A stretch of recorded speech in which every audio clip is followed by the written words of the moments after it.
আজকের গল্পটা শুরু করার আগে আমি এইটুকু বলতে চাই যে পুরো গল্পটাই একটা সত্যি ঘটনার উপর নির্ভর করে বানানো হয়েছে। সিনেমার শেষে আমি সত্যিকারের ওদের ছবি দিয়ে দেব। তাহলে চলো আজকের গল্পটা শুরু করি। শুরুতেই 2006 সালের ঘটনা দেখানো হয়। সেখানে দেখা যায় যে বেশ কিছু বন্ধুবান্ধবরা মিলে একটা রেস্টুরেন্টে একসাথে খাওয়া দাওয়া করছে। এখানেই সবার মধ্যে বসে আছে আমাদের গল্পের নায়ক, যার নাম হিসাশি, আর তার পাশাপাশি আমাদের গল্পের নায়িকা, যার নাম মাই। ওরা দুজন তখন দুজনের দিকে তাকায়। মায়ের মুখটা দেখে মনে হয় হিসাশিকে যেন ও একদমই সহ্য করতে পারছে না এখানে। আর হিসাশি তখন ভয়ে ভয়ে মায়ের দিকে তাকায়। ঠিক সেই সময় হিসাশি হঠাৎ করে ওখান থেকে উঠে চলে যায়, যেটা দেখে মাই প্রচণ্ড পরিমাণে অবাক হয়ে যায়।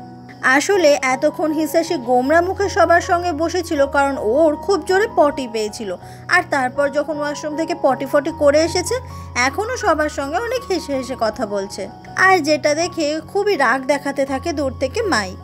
সব বন্ধুদের খাওয়া দাওয়া মিটে গেলে ওরা সেই রেস্টুরেন্ট থেকে বেরিয়ে আসে। সবাই প্ল্যান করে যে খাওয়া দাওয়া তো হয়ে গেছে, এবার সবাই মিলে ক্যারাওকেতে যাবে। কিন্তু হিসাশি সেই ক্যারাওকেতে যেতে চায় না, তাই হিসাশিকে ওখানে রেখেই বাকি সবাই মিলে ক্যারাওকেতে চলে যায়। হিসাশি যখন রাস্তা থেকে একা একা হাঁটছিল, ঠিক সেই সময় পেছন থেকে মাই ওকে ডাকে। মাই বলে, আজকে তুমি সারাটা দিন ধরে আমাকে জ্বালাচ্ছ, তোমার কি প্রবলেম বলো তো? সবাই মিলে যখন রেস্টুরেন্টের ভেতরে মজা করছিল, তুমি ওরকম মুখ করে বসেছিলে কেন? এইসব নিয়ে মাই তখন হিসাশির সঙ্গে অনেক ঝগড়া করতে থাকে। মাই আর হিসাশি একই কলেজে পড়াশোনা করতো, আর সেখান থেকেই ওদের প্রেমের শুরু। আজ প্রায় 8 বছর হয়ে গেছে ওরা দুজন একে অপরের সঙ্গে সম্পর্কে আছে। মাই মাঝে মাঝে ইচ্ছে করে হিসাশির সঙ্গে ঝগড়া বাঁধায়, কারণ হিসাশি একটু কথা কম বলে। যাতে হিসাশিকে রাগানো যায়, ওকে একটু বেশি কথা বলানো যায়, তাই মাই ইচ্ছে করে করে ঝগড়া করে। যেটা বুঝতে পেরে মাই আর হিসাশি পরে নিজেরাই হাসতে থাকে। তবে মাই বুঝতে পেরেছিল যে হিসাশির পটি পেয়েছিল, তাই তো হঠাৎ করে উঠে চলে গেছে। এটা নিয়ে দুজনে খুব হাসতে থাকে। এরপরে মাই ওখান থেকে চলে যায়, কারণ বন্ধুরা সবাই ক্যারাওকেতে গেছে, তাই ও ওখানে যাবে। হিসাশি যখন আবারও নিজের মতো করে ফিরছিল, তখন মাই দূর থেকে ওকে আবারও ডাকে, আর কাছে ছুটে এসে ওকে একটা বেলি প্যাচ দেয়। এই বেলি প্যাচটা পেটে লাগালে পেটটা ঠান্ডা করে ধরে, ভালো লাগে তাতে। ঠিক সেই সময় হিসাশির বাড়ি ফিরে যাওয়ার বাস চলে আসে, আর সেই জন্য হিসাশি মাইকে গুড বাই জানিয়ে বাসে উঠে পড়ে। হিসাশি যখন বাসে করে যাচ্ছিল, মাই তখন অনেকক্ষণ দাঁড়িয়ে হিসাশিকে টাটা দিচ্ছিল, যেটা দেখে হিসাশি খুব খুশি হয়ে যায়। পরের দিন সকাল হয়ে গেলেই মাই চলে আসে হিসাশির সঙ্গে দেখা করতে, কারণ আজকে ওদের প্ল্যানিং আছে ওরা অনেক দূরে ঘুরতে যাবে আর হিসাশির বাড়িতে যাবে। এরপর ওরা দুজনে বেরিয়ে পড়ে, আর রাস্তায় যেতে যেতে ওরা অনেকটা সুন্দর মুহূর্ত কাটায়। এইভাবে চলতে চলতে হঠাৎ করেই মাই গাড়িটাকে থামায়। ওখানে একটা লোক আর একজন মহিলা মাছ ধরছিল, যেটা দেখে মায়ের খুব মাছ ধরতে ইচ্ছা করে। ওই লোকটা আর মহিলাটা তখন মাইকেও সুযোগ দেয় মাছ ধরার জন্য। তারপর মাই আর হিসাশি দুজন মিলে একসঙ্গে মাছ ধরা শুরু করে। অনেকক্ষণ হয়ে যায়, মায়ের ছিপে একটাও মাছ আটকায় না, কিন্তু হিসাশির ছিপে বেশ দুখানা মাছ আটকায়, যেটা দেখে মাই দারুণ খুশি হয়ে যায়। এবার বলি যে হিসাশি একটা ফ্যাক্টরিতে কাজ করে, সেখানে বাকি এমপ্লয়ীদের সঙ্গেও খুব ভালো সম্পর্ক হিসাশির। সবাই মিলে তাকে সাপোর্ট করে, আর হিসাশির প্রেমের সম্পর্ক সবাই জানে। আর অন্যদিকে মাই একটা রেস্টুরেন্টের শেফ। যখনই ওই রেস্টুরেন্টে হিসাশি খেতে যায়, মাই সবার থেকে লুকিয়ে লুকিয়ে হিসাশিকে দারুণ টেস্টি টেস্টি খাবার দেয়, যেগুলোর দাম হিসাশিকে দিতেই হয় না। এরপর হিসাশি আর মাই দুজন মিলে চলে আসে হিসাশির গ্রামের বাড়িতে। সেই সময় হিসাশির মা ওদের জন্য খাবার নিয়ে আসে, আর জিজ্ঞাসা করে, অনেক দিন তো হলো তোমরা প্রেম করছো, এবার বিয়েটা কবে করছো তোমরা? এই বিয়ের কথাটা শুনে হিসাশি আর মাই দুজনেই লজ্জা পেয়ে যায়। হিসাশি বলে যে আমাদের বিয়ের এখনো কোনো প্ল্যান নেই। এরপর দেখতে দেখতে ক্রিসমাসের দিন চলে আসে। ওরা দুজনে সেদিন অনেক শপিং করে। এরপরে মায়ের বাড়িতে হিসাশি চলে আসে সুন্দর করে ডিনার করবে বলে। ডিনার করতে ওরা যখনই বসে, সেই সময় হিসাশি মাইকে কিস করতে যাবে, কিন্তু মাই ভুল করে ওখানে যে চাদর ছিল সেটাকে টেনে পুরো ডিনারটাকে নষ্ট করে ফেলে, যেটা দেখে দুজন মিলেই হাসতে থাকে। কিছুদিন পরে মাই আর হিসাশি দুজন মিলে একটা খুব সুন্দর জায়গায় চলে আসে, যেখান থেকে পুরো শহরটাকে খুব সুন্দর করে দেখা যায়। ওখানে সন্ধ্যা হয়ে যায়, ওরা তখনও একসঙ্গে বসে সময় কাটাতে থাকে। হিসাশি বলে, তোমার হাতের ওই আংটিটা দাও তো। মাই বলে এইটা ঠিক আছে নাও বলে আংটিটা দিয়ে দেয় হিসাশিকে। আংটিটা একটু দেখার পরে হিসাশি ওটা আবারও মায়ের আঙুলে পরিয়ে দেয়, কিন্তু দেখা যায় এখন যে আংটিটা মায়ের আঙুলে রয়েছে সেটা কিন্তু অন্য। মাই তখন প্রকৃতি দেখতে এতটাই ব্যস্ত ছিল যে হাতের আংটিটা লক্ষ্যই করেনি, কিন্তু হিসাশির মুখ দেখে মনে হচ্ছে ও যেন কিছু একটা কথা বারবার করে বলতে চায়। ঠিক তখনই মাই নিজের হাতের আংটিটা লক্ষ্য করে আর দেখে যে এটা বদলে গেল কিভাবে। আসলে হিসাশি ওই আংটিটা থেকে নতুন একটা আংটি পরিয়ে দিয়েছে মাইকে, এটা বোঝানোর জন্য যে হিসাশি এখন মাইকে বিয়ে করতে চায়। হিসাশি বলে চলো আমরা বিয়ে করে নিই। কথাটা শুনে আনন্দে মাই ভীষণ ইমোশনাল হয়ে যায়, আর দুজন মিলে আজকে দারুণ খুশি, কারণ প্রপোজাল অ্যাকসেপ্ট করেছে মাই। এই থেকে খুশি আর কি বা হতে পারে, এবার ওরা বিয়ে করবে একসঙ্গে। এরপরে একটা বিয়ের ভেন্যু দেখা যায় যেখানে খুব সুন্দরভাবে একজন দম্পতির বিয়ে হচ্ছে, আর ওদের বিয়ে দেখার জন্য সেই সময় ওখানে চলে আসে মাই আর হিসাশি। দুজন মিলে দেখে যে ওরা দুজনে কি সুন্দর বিয়ে করছে, ওরা দুজনে কত হ্যাপি। ওরা এটা দেখে আরো বেশি করে খুশি হয়ে যায়। মাই তখন হিসাশির হাতটা শক্ত করে ধরে আর বুঝিয়ে দেয় যে মাই ঠিক এরকমই একটা বিয়ে চায়, ওদের বিয়েটাও যেন ঠিক এরকমভাবেই ধুমধাম করে হোক। ওখানেই একজন মহিলাকে দেখা যায় যার নাম মামিকো। এই মামিকো এই যে ভেন্যুটা রয়েছে বিয়ের সেখানকার সমস্ত অর্ডার নেয়। হিসাশি তখন মাইকে নিয়ে ছুটতে চলে আসে সেই মামিকো নামের মেয়েটার কাছে, আর এসে বলে যে আমরাও এখানে একটা বিয়ে করতে চাই, সেই জন্য আমাদের ডেট লাগবে। মামিকো বলে অবশ্যই আমি ব্যবস্থা করছি। মাই এটা দেখে খুব খুশি হয়ে যায় যে হিসাশি এত তাড়াতাড়ি বিয়ে করে নিতে চাচ্ছে। এরপর সেই মামিকো ওদের সেই বিয়ের ভেন্যুর ডেকোরেশনগুলো দেখায়, যেটা দেখে খুব খুশি হয়ে যায় দুজনে। এটা ভেবে আরো বেশি করে খুশি হয় যে আর কদিন পরে ঠিক এই জায়গাটাতেই ওদের দুজনের বিয়ে হতে চলেছে। হঠাৎ করে মায়ের মাথায় তখন ব্যথা হয়, তবে মা এটাকে বেশি গুরুত্ব দেয় না আর বলে মনে হয় আমি এত খুশি তাই এরকম হচ্ছে। সেই সময় মামিকো এসে জানায় যে মার্চ মাসে 17 তারিখটা ফাঁকা রয়েছে, ওরা চাইলেই এই দিনটা ঠিক করতে পারে ওদের বিয়ের জন্য। হিসাশি আর মাই দুজনেই রাজি হয়ে যায় যে মার্চের 17 তারিখেই ওরা বিয়ে করবে। পরের দিন মাই আর হিসাশিকে একসঙ্গে দেখা যায়। হিসাশি সেই সময় ওরা দুজন যে ঘুরতে গিয়েছিল সেই জায়গার ছবিগুলো বসে বসে দেখছিল, কিন্তু সব থেকে আশ্চর্যজনক বিষয় এটাই যে মায়ের এই ছবিগুলোতে থাকা কোনো ঘটনার কথাই মনে নেই। মাই খুব রেগে গিয়ে বলে যে আমি কোনোদিনও ঝর্ণার সামনে যাইনি, আমি কোনোদিনও রেস্টুরেন্টে গিয়ে এইভাবে নুডলস খাইনি। মায়ের মুখে এরকম কথা শুনে হিসাশি খুব অবাক হয়ে যায়। মাই বারবার করে চিৎকার করে করে জিজ্ঞাসা করতে থাকে যে আমার কেন কিছু মনে পড়ছে না। ঠিক তখনই মায়ের আবারও মাথায় ব্যথা শুরু হয়। মাই বলে আমার কেন কিছু মনে পড়ছে না, আমি কি দিন দিন পাগল হয়ে যাচ্ছি। হিসাশি তখন মাইকে নিয়ে বাড়ি থেকে বেরিয়ে পড়ে ডাক্তার দেখানোর জন্য, কিন্তু গাড়িতে ওঠার সময় মাই ওখান থেকে ছুটতে পালিয়ে যায়। হিসাশি খুব অবাক হয়ে যায় এটা দেখে।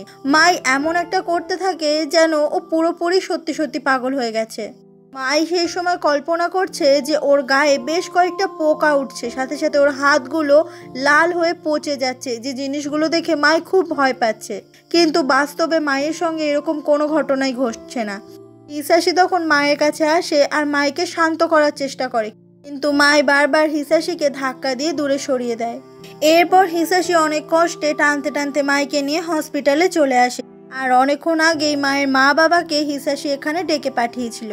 মায়ের এই অবস্থা দেখে ওর মা বাবা সবাই মিলে খুব অবাক হয়ে যায়। মাই চিৎকার করে বলতে থাকে যে আমি মরতে চাই না, তোমরা সবাই মিলে আমাকে বাঁচাও। ডাক্তাররা তখন ওখানে বেড নিয়ে আসে আর মাইকে নিয়ে সোজা চলে যায় রুমের ভেতরে। যেহেতু হসপিটালের ভেতরে পেশেন্টদের মেটালের কিছু ব্যবহার করা যায় না, তাই সেই আংটিটা নার্সরা খুলে রাখে। কিছুক্ষণ পরে সেই রুম থেকে মায়ের মা আর বাবা চলে আসে, আর হিসাশিকে এসে ওরা বলে যে ওরা ইঞ্জেকশন দিয়েছে, এখন মাই ঘুমোচ্ছে। ডাক্তার বলল যে মায়ের কিছু সিটি স্ক্যান করতে হবে, তাহলেই ওরা বলতে পারবে মায়ের আসলে কি হয়েছে, তুমি বেশি চিন্তা করো না। হসপিটাল থেকে হিসাশি তারপর আবারও ফ্যাক্টরিতে চলে আসে কাজ করতে, কিন্তু মায়ের চিন্তায় একদম কাজে মন বসছে না হিসাশির। তখন মায়ের মা ফোন করে হিসাশিকে আর বলে যে মায়ের অবস্থা ভীষণ খারাপ। এটা শুনে হিসাশি খুব ভয় পেয়ে যায়। তখন দেখা যায় যে মায়ের হঠাৎ করেই হার্টবিট পাওয়া যাচ্ছিল না। ডাক্তাররা সেই সময় মাইকে বাঁচানোর অনেক চেষ্টা করতে থাকে। কিছুক্ষণ পরেই হিসাশি দৌড়ে দৌড়ে হসপিটালে চলে আসে, আর তারপর হিসাশি চলে আসে মাই যে রুমে ছিল সেখানে। ডাক্তাররা অনেক চেষ্টায় মায়ের হার্টবিট আবারও ফিরিয়ে আনতে পেরেছে, কিন্তু সবথেকে কষ্টকর জিনিস এটাই যে মাই এখন কোমাতে আছে। ডাক্তার বলেছে যে হয়তো মাই আর কোনোদিনও কোমা থেকে ফিরে আসবে না, তবে যেন তারা কখনো আশা না ছাড়ে, হতেও পারে মাই আবার কোমা থেকে ফিরে আসবে। এটা শুনে হিসাশি কিছুতেই মেনে নিতে পারছে না যে তার ভালোবাসার মানুষটা এইভাবে সারা জীবন বিছানাতে শুয়ে থাকবে। হঠাৎ করেই মাই সেই সময় প্রচণ্ড পরিমাণে ছটফট করতে থাকে কোমার ভেতরে, যেটা দেখে সবাই খুব ভয় পেয়ে যায়। তখন ডাক্তাররা এসে মাইকে শান্ত করার চেষ্টা করে। এইভাবেই কেটে যায় বেশ কিছুদিন। সকাল সকাল হিসাশি রেডি হয়ে নিজের স্কুটি নিয়ে বেরিয়ে পড়ে আর সোজা চলে আসে হসপিটালে মায়ের সঙ্গে দেখা করতে। মাই কোমাতে থাকলেও ওর হাত পা মুখ এই সমস্ত কিছুই নড়ে। আর হসপিটালে প্রত্যেক দিন রাতে মায়ের মা থাকে মায়ের কাছে। প্রত্যেক দিন সকাল হয়ে গেলেই মায়ের মা ওর সমস্ত গাটা ভিজে কাপড় দিয়ে মুছিয়ে দেয়। মায়ের মা হিসাশিকে বলে, তুমি যে রোজ সকালবেলা এখানে আসো, তোমার তো ফ্যাক্টরিতে কাজ থাকে, তাছাড়া তোমার বাড়ি থেকে 2 ঘন্টা লেগে যায় এই হসপিটালে আসতে। হিসাশি বলে, কোনো ব্যাপার না, আমার কাছে তো গাড়ি আছে, আমি গাড়ি চালিয়ে আসি। মায়ের মা তখন আর কিছু বলে না। হিসাশি হসপিটালে আছে বলে মায়ের মা আজকে প্রায় 2 সপ্তাহ পর হসপিটাল থেকে আবারও একটু নিজের বাড়িতে যাবে। হিসাশি যখন মায়ের পাশে বসে থাকে, ও তখন নিজের ফোনে মায়ের সঙ্গে ওর বেশ কিছু ভিডিও নিতে থাকে। এগুলো ও এই জন্যই করে যে মাই যখন কোমা থেকে উঠবে এই সমস্ত কিছুও মাইকে দেখাবে। মাই যখন কোমায় ছিল তখন হিসাশি ওর পাশে কি করতো। আজ 34 দিন হয়ে গেছে মাই এভাবেই কোমাতে আছে। এরপরে হিসাশিকে অফিসের ফ্যাক্টরির ক্যান্টিনে দেখা যায়। সেই সময় ওই অফিসেই আরেকজন কাজ করে যার নাম শিবাতা, তার সঙ্গে হিসাশি কথা বলছিল। এই শিবাতার সঙ্গে হিসাশির সম্পর্ক অনেক ভালো। শিবাতা খুব ভালোভাবেই বুঝতে পারে যে হিসাশির মন একদম ভালো নেই, কারণ তার ভালোবাসা তার গার্লফ্রেন্ড বিছানাতে শুয়ে রয়েছে কোমায়। তাই হিসাশির এই কষ্ট শিবাতা সব থেকে ভালো বুঝতে পারে। শিবাতা হিসাশিকে বলে যে কখনো হাল ছেড়ো না, তুমি যদি মন থেকে কিছু চাও তাহলে সেটা নিশ্চয়ই পূরণ হবে। হিসাশিও সেই আশাতেই রয়েছে যে কবে আবারও কোমা থেকে ফিরে আসবে ওর ভালোবাসা মাই। কাজ সেরে হিসাশি চলে যায় সেই বিয়ের ভেন্যুতে। আসলে 17ই মার্চ প্রায় আসতেই চলেছে, আর এইটাই জানানোর জন্য মামিকোর কাছে এসেছে যে হিসাশি এখন অসুস্থ রয়েছে। মামিকো বলে, তো আপনি ওই ডেটটা ক্যান্সেল করে দিতে চান তাই তো? হিসাশি বলে, না, আমি সেটা কখনোই করব না। যদি ওই ডেটের আগে ও কোমা থেকে ফিরে আসে আর যদি জানতে পারে আমি ক্যান্সেল করে দিয়েছি, তাহলে ও খুব কষ্ট পাবে। কথাটা শুনে মামিকো বুঝতে পারে যে হিসাশি মাইকে ঠিক কতটা ভালোবাসে। হিসাশি বলে, আমি আসলে এটাই বলতে এসেছি যে অতদিন পর্যন্ত যদি মায়ের জ্ঞান না ফেরে তাহলে ওই দিন তো আমাদের বিয়ে হচ্ছে না। ওই দিনটা প্লিজ আপনি অন্য কাউকে দিয়ে দেবেন না, ওটা ফাঁকা রাখবেন। মামিকো বলে, ঠিক আছে, আপনি যেটা চাইছেন সেটাই হবে।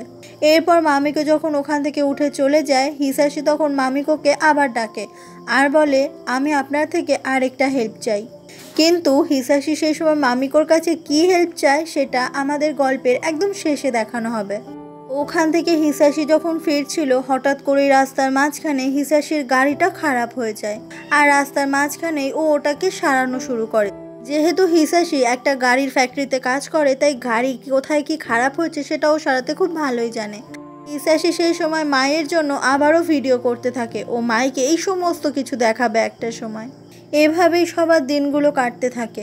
মায়ের মা সারাটা দিন হসপিটালে পড়ে থেকে মায়ের সেবা করে, আর মায়ের বাবা সারাদিন অফিসে থাকলেও তার কাজে মন বসে না মায়ের জন্য।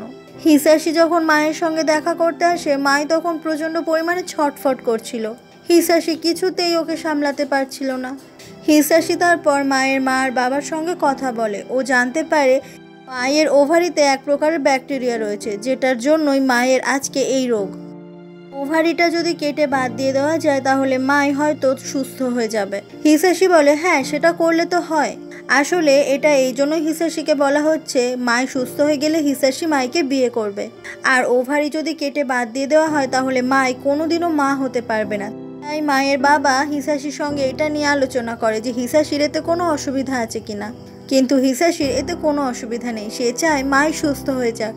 সেই সময় মায়ের মা বলে, তুমি তো এটা খুব সহজে বলে ফেলবে, কারণ তুমি তো আর আমাদের পরিবার নও। কথাটা শুনে খুব খারাপ লাগে হিসাশির। মায়ের মা কখনোই চায় না যে মায়ের ওভারি কেটে বাদ দিয়ে দেওয়া হোক, কারণ সে তো একজন মা, তাই সে চায় না যে তার মেয়ে কখনো মা না হতে পারুক।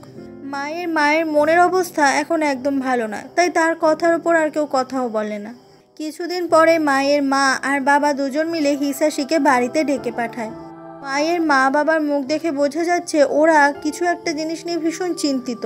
মায়ের বাবা বলে যে আমরা দুজনে একটা বিষয় নিয়ে অনেক আলোচনা করেছি। আমার মনে হয় তুমি তোমার নিজের জীবনে ব্যস্ত থাকলেই বেশি ভালো হয়। তুমি যদি আমাদের পাশে না থাকো, মায়ের পাশে না থাকো, তাহলে আমরা কিচ্ছু মনে করব না। প্রত্যেকটা মানুষের একটা জীবন থাকে, আর আমরা দুজনে বুঝতে পেরেছি আমাদের মেয়ের জন্য তোমার এরকম ক্ষতি হোক সেটা আমরা চাই না। তাই তুমি মুক্ত হয়ে বাঁচতে পারো, আমরা বলছি তোমাকে এটা। কথাটা শুনে খুব অবাক হয়ে যায় হিসাশি। হিসাশি বলে আমি মায়েকে প্রমিস করেছি যে আমি ওকে বিয়ে করব। প্লিজ মায়ের পাশে আপনারা আমাকে থাকতে দিন। মায়ের বাবা বলেন না, আমরা এটা চাই না, তুমি মায়েকে ভুলে যাও। তুমি আমাদের পরিবার নও, তুমি পরিবারের বাইরের একজন। মায়ের মা বলে তুমি যদি আমাদের ফ্যামিলির পার্ট হতে তাহলে আমি খুব খুশি হতাম, কিন্তু সেটা তো নয়। হিসাশি এতটাই বেশি অবাক হয়ে যায় যে কিছু বলতেই পারে না। পরের দিন হিসাশি যখন কাজে আসছিল তখন ওর কিছু ভালো লাগছিল না। ও মায়ের থেকে নিজেকে কিভাবে দূরে সরিয়ে রাখবে, যে মায়কে ও এতটা ভালোবেসেছে। আর এইভাবে অন্যমনস্ক হয়ে গাড়ি চালাতে গিয়ে গাড়িটা হঠাৎ করেই অ্যাক্সিডেন্ট হয়ে যায়। হিসাশি তখন অনেক ব্যথা পায় আর চিৎকার করে সে সময় কান্না করতে থাকে। এই কান্নাটা সে বাইক থেকে পড়ে গেছে বলে নয়, এই কান্নাটা মাইকে হারানোর কষ্টের কান্না। হিসাশি যখন আবারও ফ্যাক্টরিতে কাজ করতে আসছিল, একজন জিজ্ঞাসা করে তুমি আজকে হসপিটালে যাবে না? হিসাশি বলে আজকে আমার হসপিটালে যাওয়া লাগবে না। ব্যাপারটা শিবাতার ভীষণ অদ্ভুত লাগে। শিবাতা বলে হিসাশি আজকে আমার সঙ্গে একটা জায়গায় চলো। শিবাতার সঙ্গে হিসাশি তারপর বেরিয়ে পড়ে। ওরা প্রথমে নদী পার হওয়ার জন্য একটা লঞ্চ নিয়ে নেয়। শিবাতা একটা জিনিস খুব ভালো মতোই বুঝতে পেরেছে যে কিছু তো একটা হয়েছে যার জন্য এতটা মন খারাপ। আর হিসাশির মন এতটাই খারাপ যে এই ব্যাপারটা ও শিবাতার কাছে শেয়ার করতে পারছে না। শিবাতা এরপর হিসাশিকে নিয়ে চলে আসে অন্য একটা কারখানায় যেখানে কাপড় তৈরি হয়। আর এখানেই দেখতে পাওয়া যায় সেই ফ্যাক্টরির মালিককে, যে ফ্যাক্টরিতে কাজ করে হিসাশি, শিবাতা, ওরা সবাই। এই সময়ই ওই মালিকের বউ আর দুটো বাচ্চা ওখানে চলে আসে, যাদেরকে দেখে ভীষণ খুশি হয়ে যায় হিসাশি। হিসাশি ভাবতে থাকে যে মায়ের সঙ্গে ওর বিয়ে হলে ঠিক এরকমই একটা হ্যাপি ফ্যামিলি হবে ওর। হিসাশি এটাও বুঝতে পারে যে ফ্যামিলি, পরিবার, সেটা নিজে থেকে হয় না, সেটাকে তৈরি করতে হয়, তবেই সেটা পরিবার। সেদিন ওই গ্রামে একটা সাংস্কৃতিক অনুষ্ঠান হচ্ছিল। ওখানে বেশ কিছু জাপানিজরা ভীষণ সুন্দর নাটক দেখাচ্ছিল। ওখানেই শিবাতা হিসাশিকে নিয়ে চলে আসে। কিন্তু এই কোনো কিছুতেই হিসাশির মন বসছে না, ওর খালি মায়ের কথাই মনে পড়ছে। এরপর দেখতে দেখতে বিকেল গড়িয়ে সন্ধ্যা হয়ে যায়। আর এই সময় আর বসে থাকতে ইচ্ছে করছিল না হিসাশির, তাই ও ওখান থেকে উঠে চলে যায়। শিবাতা তখন চলে আসে হিসাশির কাছে। শিবাতা জিজ্ঞাসা করে তুমি ঠিক আছো? হিসাশি বলে মায়ের মা আর বাবা বলেছে আমি নাকি ওদের পরিবার নই, কিন্তু আমি ওদেরকে কিভাবে বোঝাবো যে আমি মায়ের সাথেই থাকতে চাই? শিবাতা বলে তুমি যদি থাকতে চাও তোমাকে কি সত্যি সত্যি কেউ আটকে রাখতে পারবে? কথাটা শুনে খুব খুশি হয়ে যায় হিসাশি, আর বুঝতে পারে ও যদি মায়ের কাছে থাকতে চায় তাহলে কেউ ওকে আটকে রাখতে পারবে না। তাই ও ওখান থেকে বেরিয়ে পড়ে, আর এটা বুঝতে পেরে শিবাতা খুব খুশি হয়ে যায়। পরের দিন সকাল হতেই মায়ের মা আবারও হসপিটালে চলে আসে, আর মায়ের রুমে এসে দেখে যে মায়ের পাশেই ঘুমাচ্ছে হিসাশি, যেটা দেখে খুব অবাক হয়ে যায় মায়ের মা। মায়ের আওয়াজ পেয়ে হিসাশি সেই সময় উঠে পড়ে। ওর মা বলে তুমি শিওর মায়ে যদি কোনোদিনও কোমা থেকে না ফিরে আসে? হিসাশি বলে আমি মায়ের পাশেই থাকতে চাই। কথাটা শুনে মায়ের মা তখন আর কিছু বলে না, আর টাওয়েলটা ভিজিয়ে মায়ের গাটা মুছিয়ে দিতে থাকে। তবে ওর মায়ের মুখটা দেখে বোঝা যায় যে সে খুব খুশি হয়েছে হিসাশি মায়ের কাছে থাকার সিদ্ধান্ত নিয়েছে, আর এটা বুঝতে পেরেছে যে মাইকে সত্যি সত্যি হিসাশি ঠিক কতটা ভালোবাসে। এইভাবেই দেখতে দেখতে 1 বছর 3 মাস কেটে যায়। হিসাশি এসেছে ওদেরই ওই ফ্যাক্টরিতে কাজ করে একজনের বিয়েতে, আর এই বিয়েটা দেখে ওর বারবার করে মায়ের কথাই মনে পড়ে। হিসাশি তাকে বলে যে এরপর কিন্তু আমি বিয়ে করব। কথাটা শুনে সেই বর অনেক কান্না করতে থাকে, কারণ এই এমপ্লয়ি জানে যে আসলে হিসাশির গার্লফ্রেন্ডের কি অবস্থা। ও ওখানেই মামিকো দাঁড়িয়েছিল আর মামিকো হিসাসির দিকেই তাকিয়েছিল। এতগুলো মাস পেরিয়ে যাওয়ার পরে এখন কিন্তু আর অক্সিজেনের প্রয়োজন হয় না আলাদা করে মায়ের। মাই এখন নিজে থেকেই নিঃশ্বাস নিতে পারে। আজকে হিসাসি মায়ের জন্য খুব সুন্দর একটা ফুল নিয়ে এসেছে।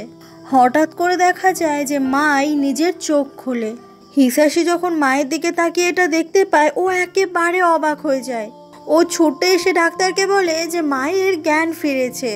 এই খবর পেয়ে মায়ের মা আর বাবা ছুটতে ছুটতে হসপিটালে চলে আসে। ডাক্তার তখন মায়ের পরীক্ষা করে আর তারপর ওদের সবাইকে নিজের কেবিনে ডাকে। এতগুলো মাস পরে নিজের মেয়ের আবার চোখ খোলা অবস্থায় দেখে ওরা খুব খুশি হয়। তারপর ওরা সবাই চলে আসে ডাক্তারের কেবিনে। ডাক্তার বলে এটা হয়তো মায়ের পুনর্জন্ম হয়েছে। এই জীবনে মাই আপনাদের কাউকেই চিনতে পারবে না। একটা ছোট বাচ্চা যেমন নিজে সমস্ত কিছু আস্তে আস্তে শেখে, মায়ের সাথেও এখন সমস্ত কিছু আবার নতুন করে শুরু হবে। আপনারা মাইকে এখন একটা সদ্যজাত বাচ্চার সঙ্গে তুলনা করতেই পারেন। তবে একটা বাচ্চা যত তাড়াতাড়ি সমস্ত কিছু শিখতে পারে মায়ের হয়তো তার থেকেও বেশি সময় লেগে যাবে। তবে এটা গুড নিউজ যে মাই কোমা থেকে ফিরে এসেছে। এইবার ও আস্তে আস্তে সমস্ত কিছু শিখে ফেলবে। এরপর হিসাসি যখন ফ্যাক্টরিতে কাজ করতে আসে সবাই হিসাসিকে কনগ্র্যাচুলেট করতে থাকে, কারণ ওর গার্লফ্রেন্ডের জ্ঞান ফিরেছে। সবাই মিলে হাততালি দিতে থাকে। আর এতগুলো মাস পরে হিসাসি আজকে একদম মন খুলে হাসছে। হিসাসি আজকে অনেক খুশি। এরপর হিসাসি যখনই হসপিটালে চলে আসে সেই সময় মায়ের মা আর বাবা মাইকে নিয়ে আজকে বাইরে বেরিয়েছে। কতগুলো মাস পর সেই বিছানাটা ছেড়ে মাই আজকে প্রথম বাইরে বেরোলো। হিসাসি তখন মায়ের কাছে আসে আর বলে যে তুমি আমাকে চিনতে পারছো, আমি হিসাসি। মাই তখন হিসাসির দিকে তাকিয়ে একটুখানি হাসে। তবে এই হাসিটা কিন্তু হিসাসিকে চিনতে পারার জন্য নয়। মাই এটা এমনি এমনি হাসে, ঠিক যেমনটা একটা বাচ্চা হাসে তেমন। মায়ের মুখে হাসি দেখে হিসাসি খুব খুশি হয়ে যায়। আজকে মায়ের জন্য ওদের পরিবারের সবাই ভীষণ খুশি। এরপর দেখতে দেখতে আরও বেশ কয়েকটা মাস কেটে যায়। মায়ের মা বাবা হিসাসি ওরা সবাই মিলে মাইকে এবার একটা অন্য হসপিটালে ভর্তি করছে। আসলে এখন মায়ের গ্রুমিং দরকার। ও হাঁটতে শিখবে, ও ধরতে শিখবে, কারোর সাথে কিভাবে কথা বলতে হয় এই সমস্ত কিছু নতুন করে শিখবে। সেই জন্যই ওকে হসপিটাল চেঞ্জ করানো হয়েছে। মাই যে হসপিটালের কেবিনটাতে থাকবে সেখানে আরও অনেক পেশেন্ট ছিল। এই বয়স্ক মহিলাটার নাম হচ্ছে নাকিহারি আর এই কম বয়সী মেয়েটার নাম হচ্ছে মিহো। আজকে এই হসপিটালে প্রথম দিন মাইকে একটা নতুন বিছানা দেওয়া হয়। এখন থেকে মায়ের এটাই নতুন ঠিকানা। এরপর মায়ের ফিজিওথেরাপি শুরু হয়। মাই এখন বসতেও পারে না। এই ফিজিওথেরাপি চলাকালীন মায়ের ভীষণ ব্যথা লাগছিল, ভীষণ কষ্ট হচ্ছিল। আর মায়ের এই কষ্ট দেখে বাকিদেরও খুব খারাপ লাগছিল। তবে এই সমস্ত কিছুই করা হচ্ছে মায়ের ভালোর জন্য। মায়ের মা হিসাসি ওরা সবাই মিলে মায়ের সঙ্গে বল খেলতে থাকে যাতে মাই কোনো কিছু জিনিস ধরতে শেখে। আর কিছুদিন এইভাবে প্র্যাকটিস চলতে চলতে মাই এখন সেটাও করতে পারে। মাই এখন শিখে গেছে একটা বলকে নিয়ে কিভাবে খেলতে হয়। আর এই মাঝখানের সময়টাতে সেই নাকিহারি নামের বয়স্ক মহিলাটা মারা গেছে, যার জন্য মিহো নামের ওই মেয়েটার অনেক খারাপ লাগছে। আসলে এরা একই হসপিটালে থাকতে থাকতে একে অপরের অনেক পরিচিত হয়ে যায়। এইভাবেই দিনের পর দিন কাটতে থাকে। মাই একটু একটু করে সমস্ত জিনিস শিখতে থাকে। এখন মাই একটু একটু করে লেখাও শিখেছে। আর মায়ের এই প্রত্যেকটা জিনিসের পাশে সব সময় হিসাসি রয়েছে। এরপর মায়ের যাতে ভালো লাগে ওকে হসপিটাল থেকে বাড়িতে আনা হয়। সবার সাথে একসাথেই আজকে মাই খাবার খায়। সেই সময় টিভিতে একটা মেয়ে গান গাইছিল আর এটা দেখে মাই প্রথমবারের মতো কথা বলে। এই গানটা সে গুনগুন করে গাইতে থাকে, যেটা দেখে হিসাসি মায়ের মা বাবা ওরা সবাই অনেক খুশি হয়ে যায়।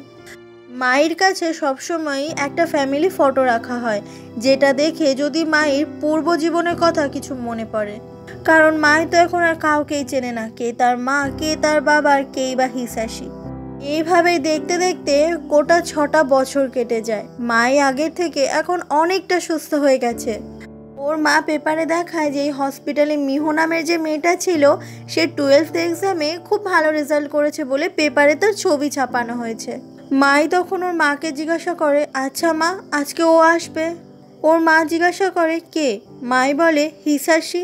ওর মা বলে, আসবে তো মনে হয়। বোঝা যায় যে মাই চাইছে হিসাশি যেন এখানে আসুক, ও হিসাশির সঙ্গে সময় কাটাতে চায়। ওর মা জিজ্ঞাসা করে, তুমি হিসাশির কথা জানতে চাইছো কেন? কিন্তু এই প্রশ্নের কোনো উত্তর মাই দেয় না। এরপর মাই তার সেই স্কুলের পুরনো বন্ধুদের সঙ্গে দেখা করে, তাদের সঙ্গে খুব হাসাহাসি করে। কিন্তু সেই স্কুল জীবনের কোনো ঘটনার কথা বললে মায়ের সেটা মনে পড়ে না। আসলে মায়ের মা আর হিসাশি ইচ্ছে করেই পুরনো জীবনের সমস্ত মানুষগুলোর সঙ্গে মায়ের দেখা করাচ্ছে, যাতে তাদের সঙ্গে দেখা করে তাদের মুখের কথা শুনে মায়ের কিছু মনে পড়ে। কিন্তু সমস্ত কথা শোনার পরও মায়ের কিছুই মনে পড়ে না। এরপর মায়ের সমস্ত বন্ধুরা ওখান থেকে চলে যায়। হিসাশি তখন মাইকে নিয়ে ওখানে একটা অ্যাকোরিয়াম ছিল, সেখানকার মাছ দেখছিল। হিসাশি বলে, মাই, তোমার আমার কথা একটুও মনে নেই তাই না? মাই মন খারাপ করে বলে, না। কথাটা শুনে হিসাশির অনেক কষ্ট হলেও সেই কষ্টটা কিছুতেই ও মাইকে বুঝতে দেয় না। মাই বলে, তুমি বলেছিলে আমাদের নাকি বিয়ে হতে চলেছে, কিন্তু সেই সব কোনো কথা আমার মনে নেই। কোনো কিছু না মনে পড়ার জন্য মায়ের মাথায় অনেকটা প্রেশার পড়তে থাকে। মাই ভীষণ করে মনে করতে চাইছে, কিন্তু কিছুই ওর মনে পড়ছে না। হিসাশি বলে, তোমাকে জোর করে কিচ্ছু মনে করতে হবে না, এতে তোমার শরীর খারাপ হয়ে যাবে। মাই সবটা বুঝতে পারে যে একটা সময় সেও হয়তো হিসাশিকে ভালোবাসতো, কিন্তু তার যে এখন কিছুই মনে পড়ছে না। হিসাশির প্রচণ্ড মন খারাপ হয়ে যায়, ও একটু দূরে গিয়ে বসে। মাই বলে, তুমি চিন্তা করো না, তোমাকে মনে পড়ার জন্য আমি আমার সম্পূর্ণ চেষ্টা করব। কথাটা শুনে হিসাশি বেশ খানিকটা খুশি হয়ে যায়।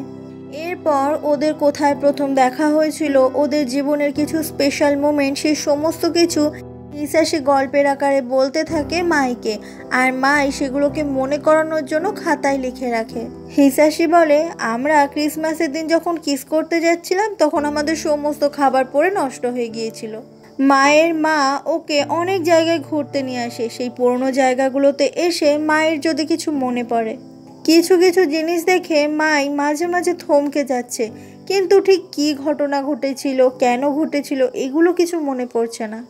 হিসাশি ওকে যা যা বলেছে সেই লেখাগুলোর সাথে মিলিয়ে মিলিয়ে ঘটনাগুলো ভাবতে থাকে, কিন্তু কিছুই যে মনে পড়ছে না।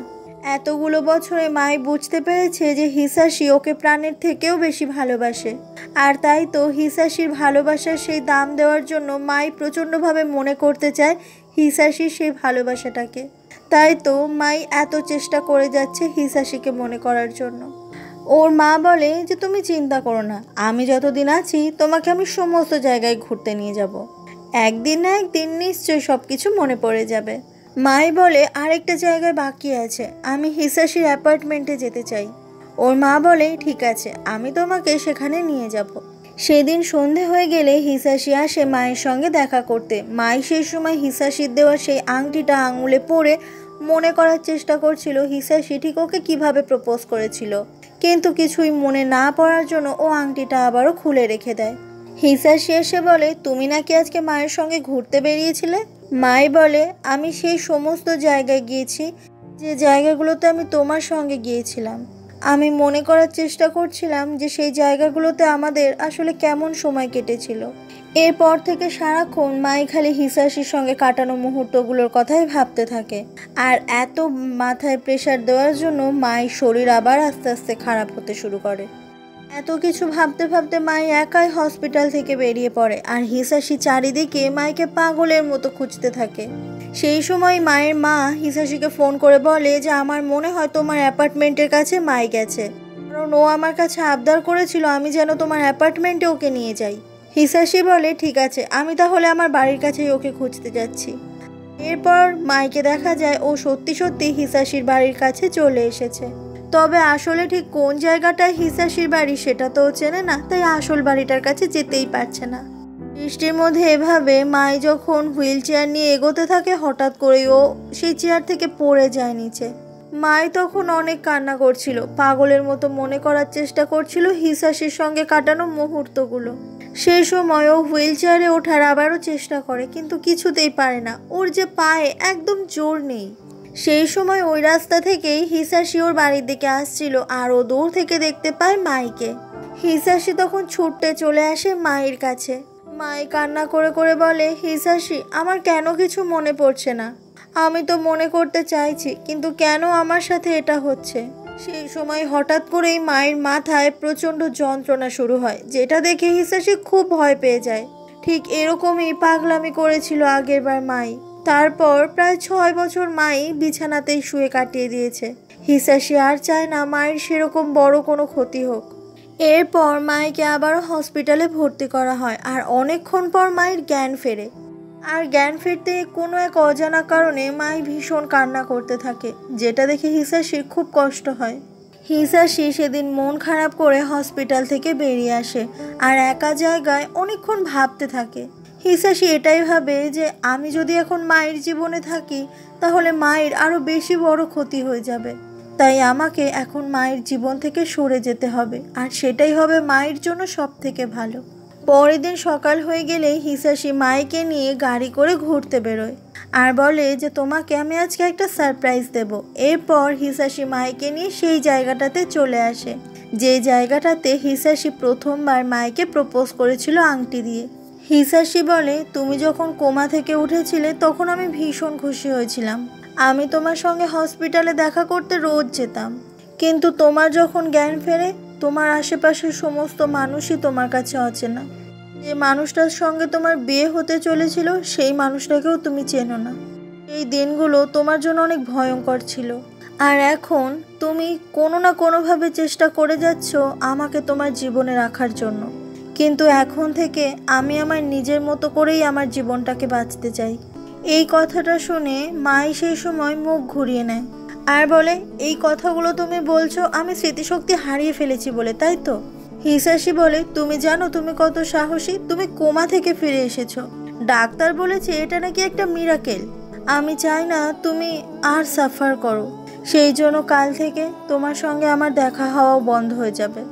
নতুন এই পুনর্জন্ম পাওয়ার পরে যেহেতু মাই হিসাসিকে সেইভাবে চেনে না আর তাকে কখনো ভালোবাসেনি, তাই হিসাসি যখন এই কথাগুলো বলছে তখন মায়ের সেরকম একটা কষ্ট হচ্ছে না, কারণ এই জীবনে মাই তো হিসাসিকে এখনো ভালোবাসেনি। তাই হিসাসি যা বলে মাই সেটাই মেনে নেয়। হিসাসি তখন খুব হাসে, আর এই হাসির পেছনে ঠিক কতটা দুঃখ লুকিয়েছিল সেটা একমাত্র হিসাসিই জানে। রাত হয়ে গেলে হিসাসি মাইকে ওর মা বাবার কাছে তুলে দিয়ে ওখান থেকে চলে আসে। তবে মায়ের মা কিছু একটা আন্দাজ করতে পারে হিসাসির মুখ দেখে। হিসাসি হসপিটাল থেকে বেশ কিছুটা দূরে চলে আসে, কিন্তু আর গাড়ি চালাতে পারে না। হিসাসি প্রচণ্ড ভেঙে পড়ে, অনেক কান্না করতে থাকে। এতটা ভালোবাসা সত্ত্বেও সেই মানুষটাকে আজকে ছেড়ে আসতে হচ্ছে হিসাসিকে। না হলে হয়তো মাই আবার অসুস্থ হয়ে যাবে, আবারও কোমায় চলে যাবে, আর এবার কোমাতে গেলে হয়তো মাই আর কোনোদিনও সেই কোমা থেকে ফিরবে না। তাই মায়ের ভালোর জন্য, মাইকে বাঁচানোর জন্য হিসাসি মায়ের থেকে দূরে সরে আসে। হিসাসি বর্তমানে সেই ফ্যাক্টরিতে আর কাজ করে না, এখন ও একটা সমুদ্রের ধারের গ্রামের দিকে ফ্যাক্টরিতে কাজ করে।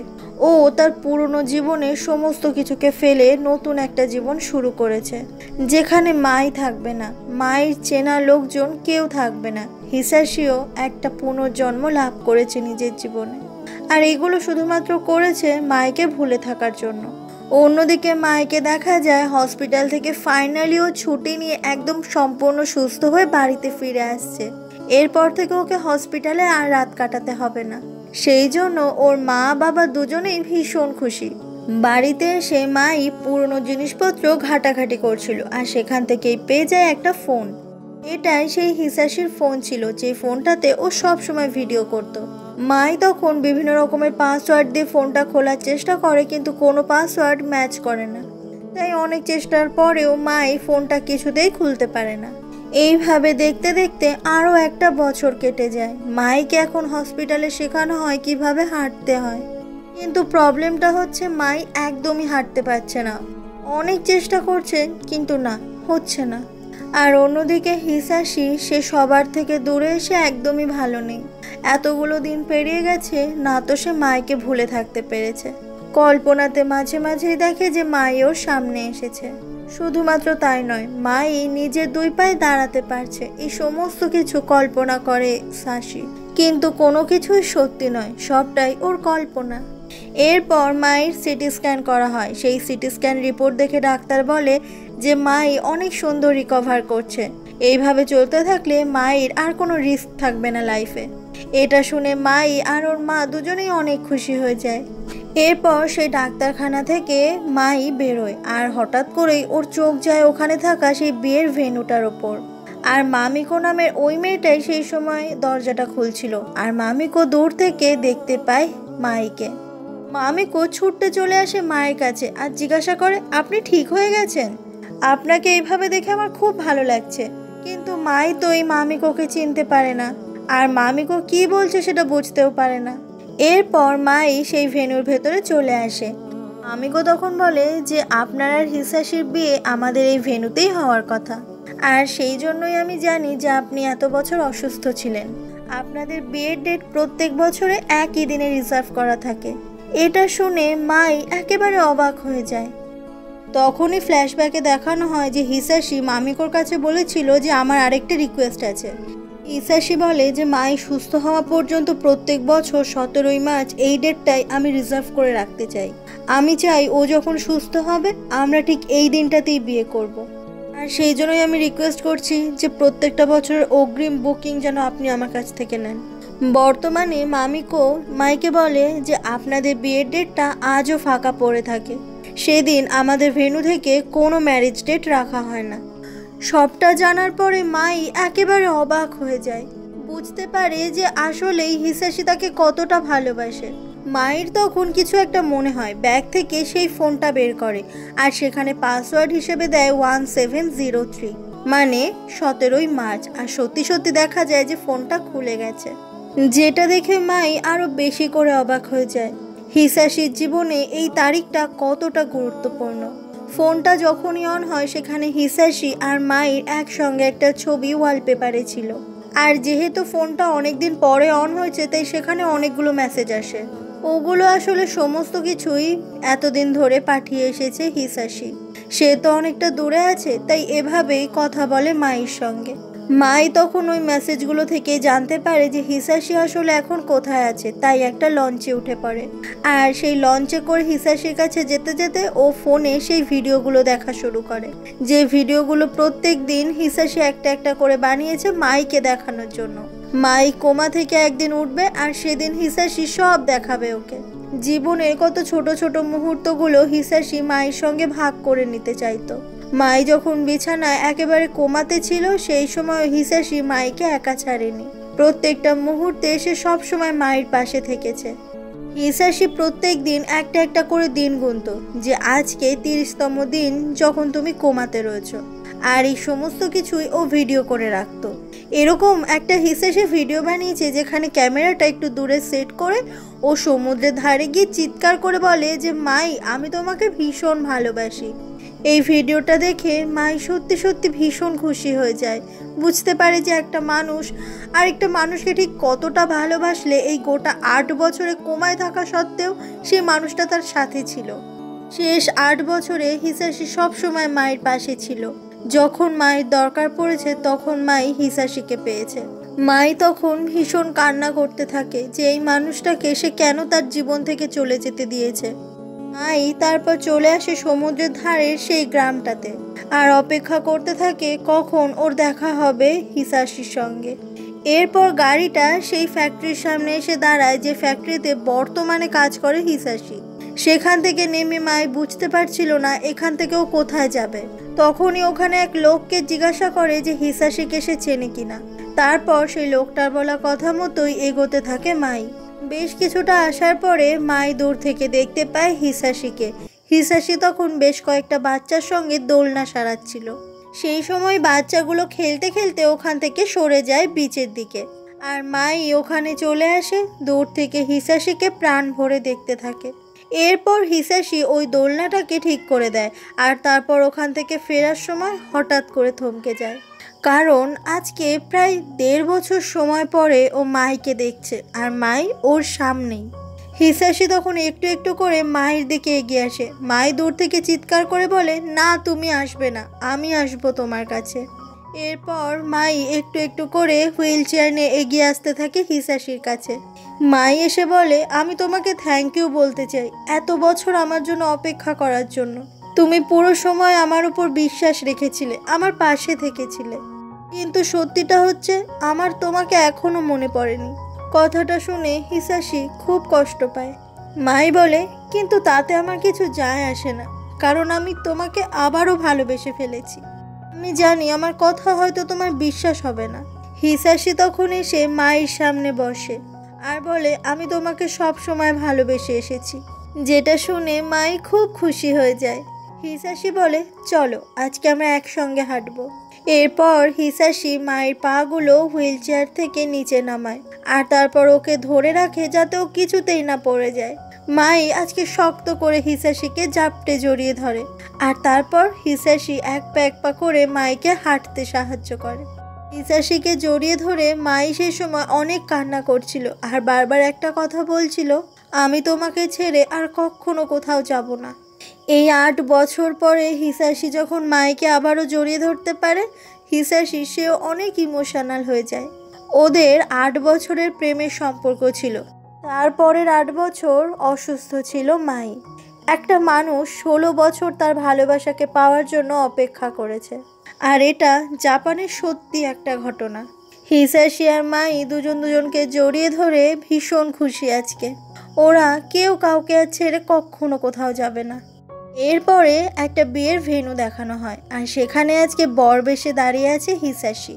আর তারপরেই ওখানে চলে আসে মাই। সে আজকে ভীষণ সুন্দর করে সেজেছে আর তাকে ভীষণ সুন্দর দেখাচ্ছে।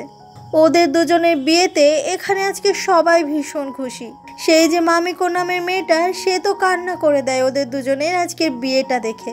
সেই 8 বছর আগে দুজনে ঠিক করেছিল বিয়ে করবে আর আজ ফাইনালি সেই দিনটা এসেছে। মাই এখন নিজের দুটো পায়ে একা একা দাঁড়াতে শিখেছে, তবে সে বেশি হাঁটতে পারে না। হিসাশি মায়ের দিকে হাতটা বাড়িয়ে দিলে মাই সেই হাতটা শক্ত করে ধরে আর তারপর সবাইকে সাক্ষী রেখে ওদের দুজনের বিয়েটা ফাইনালি কমপ্লিট হয়ে যায়, যেটাতে ওরা দুজনে ভীষণ খুশি। তারপর 2015 সালে 6 জুন ওদের একটা ছোট্ট বেবি হয়। এটাই হচ্ছে আসল হিসাশি আর মায়ের ছবি। ছোট্ট ছেলেকে নিয়ে ওরা দুজনে এই ছবিটা তুলেছে।